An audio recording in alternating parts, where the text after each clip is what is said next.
தாம்பரம் அருகே ஒரே தண்டவாளத்தில் ஒன்றன் பின் ஒன்றாக ரயில்கள் நின்றதால் 1 மணி நேரமாக பயணிகள் அவதியடைந்தனர். சென்னை எழும்பூர் ரயில் நிலையத்தில் 9வது நாளாக மறுசீரமைப்பு பணிகள் நடைபெற்று வருகிறது. இதன் காரணமாக பிப்ரவரி 20 முதல் ஏப்ரல் 5 வரை கடற்கரை செங்கல்பட்டு தடத்தில் இயக்கப்படும் 44 ரயில்கள் ரத்து செய்யப்பட்டுள்ளன.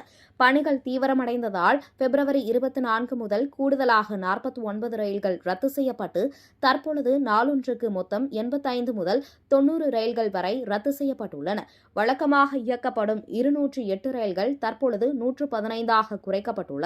காலையில் நெரிசல் மிகுந்த நேரங்களில் 15 நிமிடங்களுக்கு ஒரு ரயில் இயக்கப்படும் என அறிவிக்கப்பட்டிருந்த நிலையில் தற்பொழுது பயணிகள் 25 நிமிடங்கள் வரை காத்திருக்க வேண்டிய அவலநிலை நீடிக்கிறது.